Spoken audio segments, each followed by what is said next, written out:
no gold is not enough. Hai, salam semua. Bertemu sekali lagi dalam channel Cik Buti. Jangan lupa like, komen, share and subscribe. Bertemu sekali lagi dan tajuk PMP kita pada hari ini ialah Raja Louis ke-14 dari 1643 sehingga 1715 dalam melaksanakan pemerintahan monarki di Perancis dengan mengukuhkan dasar dalam negara semasa pemerintahannya. Bincangkan. Pada bahagian pengenalan, para pelajar boleh menyatakan tentang latar belakang Raja Louis ke-14. Baginda dilahirkan pada 5 September 1638. Baginda kemudiannya ditabal sebagai pemerintah Perancis pada tahun 1643 semasa usianya 5 tahun. Baginda telah memerintah selama 72 tahun dan menjalankan pemerintahan secara mutlak. Baginda juga telah dikenali sebagai The Grand Monarch. Baginda telah mengambil beberapa langkah untuk mengukuhkan pemerintahan monarki, iaitu menjalankan dasar dalam negara bagi mengukuhkan pemerintahan monarki. Pada bahagian isi, pelajar boleh menyatakan bahawa sememangnya Raja Louis ke-14 telah menjalankan dasar dalam negara untuk mengukuhkan pemerintahan monarki. Baginda telah menubuhkan 4 majlis utama, iaitu Majlis Negara berperanan menguruskan hal ehwal luar negara, Majlis Dispatch menguruskan semua hal ehwal tempatan kecuali keuangan, Majlis Keuangan menguruskan hal percukaian, tarif perbelanjaan dan pendapatan negara, dan akhirnya Majlis Privy berperanan dalam menguruskan bidang pentadbiran keadilan.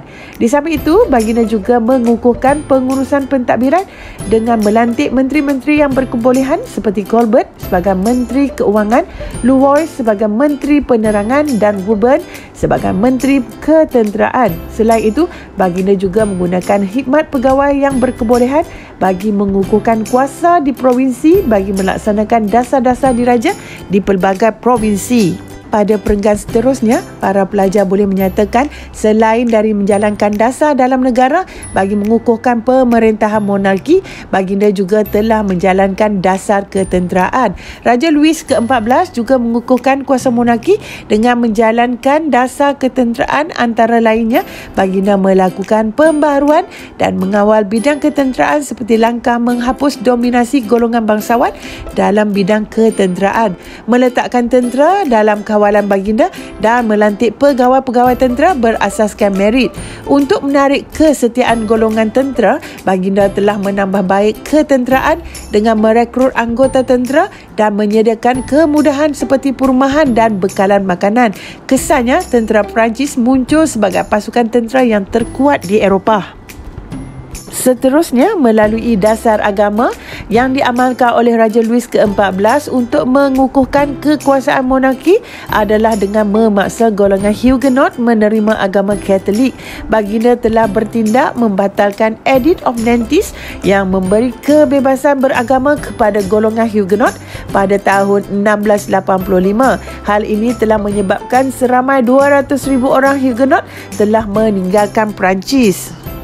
Raja Louis ke-14 juga telah melaksanakan dasar ekonomi merkantilisme untuk mengukuhkan kedudukan negaranya.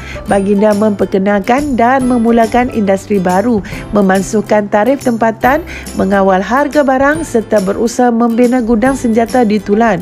Baginda juga telah mengadakan perhentian dagang di India, Senegal dan Madagaskar untuk menggalakkan perdagangan antarabangsa dan meningkatkan perdagangan Perancis. Selain itu, Baginda menggunakan pelbagai sekatan untuk meningkatkan industri tempatan, contohnya mengenakan bayaran tarif yang tinggi kepada barangan asing serta cukai yang tinggi kepada kapal asing yang menggunakan pelabuhan Perancis. Baginda memberi bantuan keuangan kepada industri perkapalan Perancis yang menjalankan perdagangan. Melalui dasar luar, Raja Louis ke-14 telah melakukan dasar perluasan kuasa dan berjaya meluaskan wilayah Perancis sehingga ke perbatasan Sungai Rhine.